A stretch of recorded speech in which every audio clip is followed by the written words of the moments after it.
everyone, welcome back to Education Experts. I am Bharti Sharma, your spoken English educator. I welcome you all in my next part of tenses series which is based on present perfect continuous tense. So what are we waiting for? Let's get started. तो सबसे पहले जान लेते हैं इसके identification के बारे में। इसके आइडेंटिफिकेशन में अगर कहीं पे वर्ड आता है से रहा हूँ तो डिफिकल्ट लगेगा, मैं बताती हूँ एग्जाम्पल के साथ। जैसे अगर मैं बोलती हूँ मैं सुबह 5 बजे से पढ़ रही हूँ, तो से भी आया, रही भी आया, तो इसी को हम बोलते हैं present perfect continuous tense, right. तो हम इसमें यही पढ़ेंगे, इसकी आइडेंटिफिकेशन यही होती है, जहां पर आता है रहा है, रही है, रहे हैं, से वर्ड आ जाता है, वहीं पर हम यूज करते हैं क्या, present perfect continuous tense, right. और इसके कीवर्ड्स क्या हैं, सबसे इंपॉर्टेंट चीज जो पूरे के पूरे present perfect continuous, not just in present perfect continuous but in any other perfect continuous tense. Why, if it is past or if it is future, no matter what, you have to use since and for with that. I hope it is clear for you. Now let's move forward and understand its uses. Right, so now its uses are, it is used to talk about the actions that started in the past and still continuing in the present, right? तो ये कौन से actions के लिए होता है, ये उन एक्शंस के लिए होता है जो पास्ट में स्टार्ट हुए थे और अभी तक कंटिन्यू कर रहे, ऐसे एक्शंस के टाइम पर हम यूज करते हैं, राइट।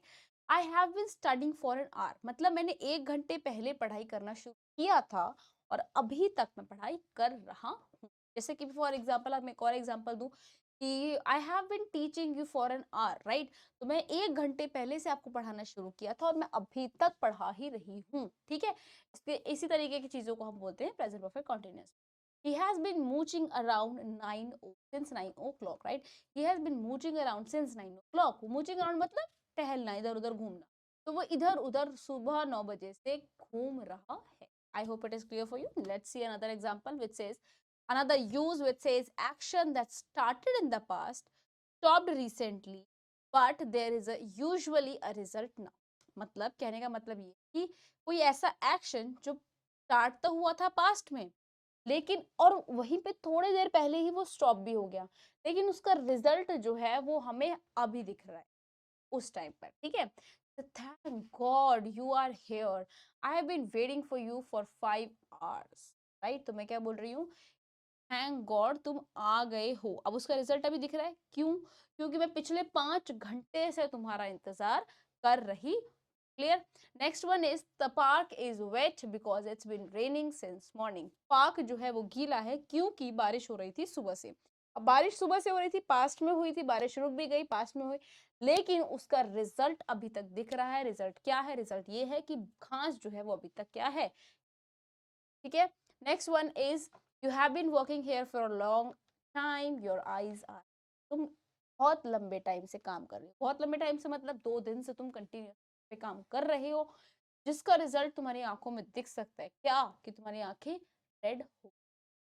तो इस तरीके की चीजों में हम यूज कर सकते हैं क्या, present perfect continuous tense. I hope यहाँ तक आपको क्लियर समझ में आया। चलिए आगे चलते हैं। ऑल राइट, चलिए अब समझते हैं सिंस और फॉर के यूजेस, कहाँ कहाँ पे आपको सिंस यूज करना है, कहाँ कहाँ पे आपको फॉर यूज करना है। तो बेसिकली जब हम सिंस को पढ़ेंगे तो सिंस हम पढ़ते हैं जब हमें पॉइंट ऑफ टाइम की बात करनी है। मतलब मैंने बोला एग्जैक्ट पॉइंट ऑफ टाइम की मैं बात कर रही हूँ, मैंने बोला 9 o'clock 1 जनवरी मंडे, तो मैं एग्जैक्ट आपसे पॉइंट की बात कर रही हूँ, इसलिए मैंने बोलना है वहां पे हमेशा क्या, सिंस। लेकिन अगर मैं बात करती हूँ पीरियड ऑफ टाइम की, मतलब जहां एग्जैक्ट टाइम आपको नहीं पता है, उस पीरियड की बात कर रही हूँ, but not exact what day, what time, what date is it, right?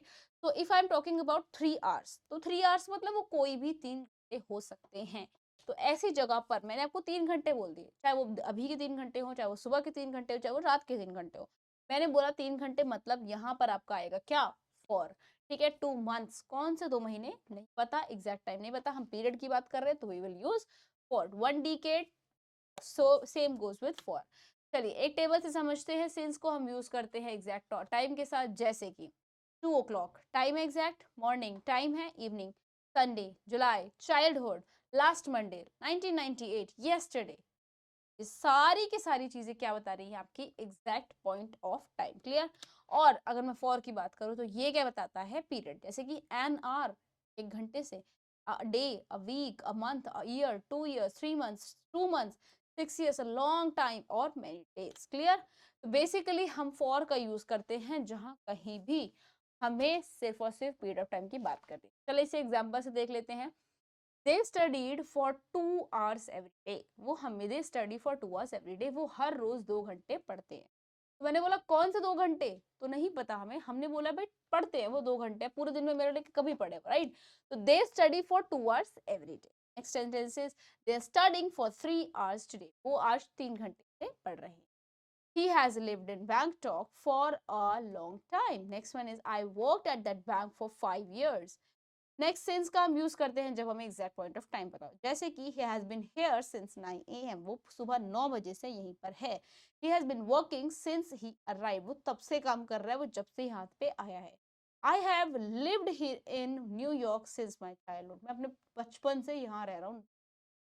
तो आई होप अब आपको सिंस और फॉर के बीच का डिफरेंशिएट बहुत अच्छे से समझ में आ गया है। सिंस यूज करना है एग्जैक्ट पॉइंट के साथ और फॉर का यूज करना है पीरियड ऑफ टाइम के। चलिए आगे समझते हैं अफर्मेटिव के रूल को। ऑल राइट, चलिए सबसे पहले हम बात करते हैं अफर्मेटिव के रूल की। सो अफर्मेटिव का रूल कहता है कि हम इसमें यूज करेंगे क्या, subject plus has, have plus been, yes been plus first form of verb plus ING plus object plus. थोड़ा सा डिफिकल्ट लग रहा होगा बट है नहीं, मैं समझाती हूँ कैसे। देखिए अभी सबसे पहले पूरी आप लाइन पढ़िए, प्रेजेंट परफेक्ट कॉन्टिन्यूअस टेंस, इसको देख लिया आपने। अब इसको देख के सबसे पहले आपको क्या समझना है, सबसे पहले आपको ये समझना है जहां पर परफेक्ट वर्ड आ रहा है उसका क्या मतलब होता है, मैंने आपको बताया था। कम on, very good. Third form of the main verb, जहां कहीं भी परफेक्ट आएगा वहां आंख बंद करके आपको third form of the main verb लगा दे। तो ये जो बीन है ये भी तो थर्ड फॉर्म ऑफ वर्ब है कि नहीं है, be been, right. Be been been, right. तो यहाँ पर क्या है, subject has have been, has have because of perfect लग गया, ठीक है। हैज हैव की परफेक्ट की वजह से लगा दिया हमने, बीन लगा। यहाँ तक तो परफेक्ट का रूल है, इतना क्लियर है। चलिए अब आते हैं कॉन्टिन्यूस। कॉन्टिन्यूस को भी तो इज्जत देनी है ना, तो कॉन्टिन्यूस को इज्जत देने के लिए हमने क्या करा, हमने लगा दिया फर्स्ट फॉर्म ऑफ वर्ब, क्योंकि कॉन्टिन्यूस में यही तो आता है। प्लस और क्या था continuous, continuous come on, very good, ING. तो जहां कहीं भी कॉन्टिन्यूस आता है हम साथ में क्या लगा देते हैं, आईएनजी। बाकी का सारा सेम टू सेम है, लास्ट में आपने सिंस और फॉर को ऐड कर देना है और बन गया आपका स्ट्रक्चर। दोबारा में इस स्ट्रक्चर को रिवाइज करते हैं। सबसे पहले क्या, subject, then has have, then been, then first form of the main verb, then ing, then object and then since for simple. I hope it is।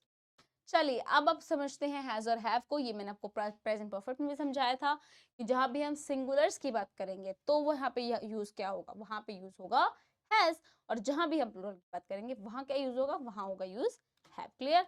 चलिए एग्जांपल देख लेते हैं। वह 10 मिनट से चाय पी रहा है, मतलब उसने 10 मिनट पहले चाय पीनी शुरू करी और वो अभी तक चाय ही पी रहा है, right. He has been drinking tea for 10 minute, he has been. He क्या है, सिंगुलर है, उसके साथ हमने क्या लगाया, हैज। फिर बीन लगा दिया क्योंकि स्ट्रक्चर कहता है भाई। आगे क्या है, drink first form of verb plus ING plus plus for या फिर सिंस। इसी रूल को सिर्फ और सिर्फ इसी रूल को आपको सारे सेंटेंसेस में फॉलो करना है, ठीक है। चलिए नेक्स्ट वन इज, लड़की सुबह से सो रही है, girl has been sleeping since morning, ठीक है।